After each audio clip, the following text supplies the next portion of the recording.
தோட்டத்தில் இருக்கிறவங்க பெரும்பாலும் பார்த்திங்கன்னா அவங்க வீட்டு செலவுக்கு தேவையான காய்கறி இந்த மாதிரி வெங்காயம் எல்லாமே வந்து அவங்க தோட்டத்திலே வந்து ஊனி விட்ருவாங்க.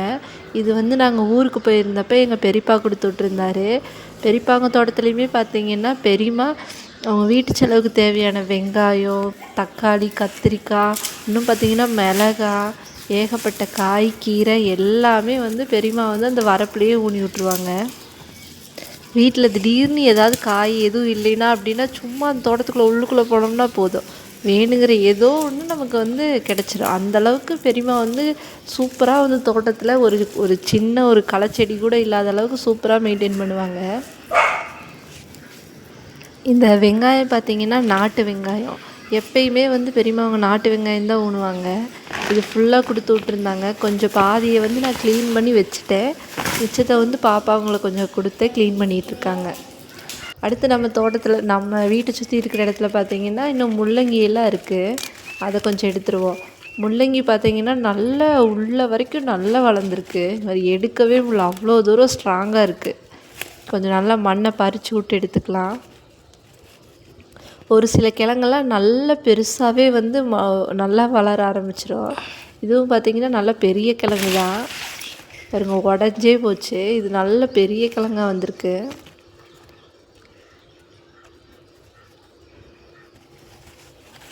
இன்னும் ஒரு 2 கிழங்கு இருக்குது, அதே எடுத்துடலாம்.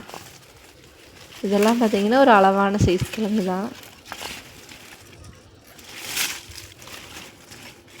இதெல்லாம் இன்னும் கொஞ்சம் ஒரு மிச்சதெல்லாம் இருக்கிறதெல்லாம் இன்னும் ஒரு வாரம் அந்த மாதிரி இருந்ததுன்னா மிச்சம் இருக்கிறதே எடுத்துடலாம். இது போக இன்னும் வந்து முள்ளங்கி நிறைய விதை வந்து ஊனி விட்ருக்கேன். இப்போ இருக்கிறதெல்லாம் எடுத்து முடிச்சதும் அதுவும் வந்து கொஞ்சம் பெருசாகிடும். அடுத்து வந்து நம்ம கத்திரி செடியில் இப்போலாம் வந்து பெருசாக விடுறது இல்லைங்க. இந்தளவுக்கு இருக்கிறப்பயே எடுத்துட்றேன். ஏன்னா இப்போ வந்து நம்ம எடுக்கலை அப்படின்னா பூச்சி ஃபுல்லாக ஓட்டை பண்ணிடுது. அதனால் நம்ம இந்த சைஸ் இருக்கிறப்பயே எடுத்துட்டோம்னா நம்ம ஏதோ நம்ம வீட்டு செலவுக்கு ஆயிக்கும்.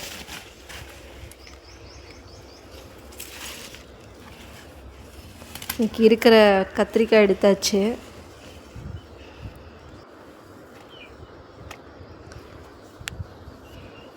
அடுத்து வந்து தக்காளி.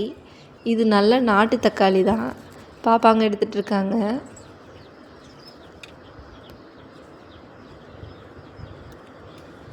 இந்த மாதிரி நல்லா குச்சியை வச்சு கட்டி விட்டுட்டோம் அப்படின்னா வந்து பழமெல்லாம் கீழே விழுந்து அழுகாது. இல்லை அப்படின்னா பெரும்பாலும் வந்து மண்ணில் படுறதெல்லாம் வந்து கொஞ்சம் அழுகி போயிடும். அப்புறம் வந்து இந்த வெயில் காலத்தில் வந்து தக்காளி நல்லா வரும், அதே சமயம் வந்து தரையில் பட்டிருக்கிறதெல்லாம் கொஞ்சம் பழுத்து போன மாதிரி வெம்பி போன மாதிரி ஆயிரும். அதனால் இந்த மாதிரி குச்சியை வச்சு கட்டிட்டோம்னா வந்து பழம் வேஸ்ட் ஆகாது. இது வந்து நம்ம செடி வளரவே வந்து குச்சியை வச்சு கட்டிடணும். நான் வந்து இது 2வது தடவை வந்து வைக்கிறதுனால எனக்கு கொஞ்சம் கட்டி விட்டா செடியில் எப்படி வருமோ என்னவோ தெரியாதுங்கிறதுனால அப்படியே கீழே விட்டுட்டேன்.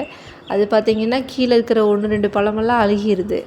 அடுத்த தடவை வந்து ஓரளவு பெருசானதும் அப்படின்னமே குச்சியை வச்சு கட்டிடணும்.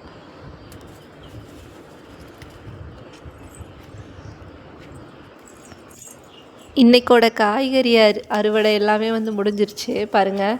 இது எல்லாம் தாங்க இன்றைக்கி நம்ம எடுத்தது.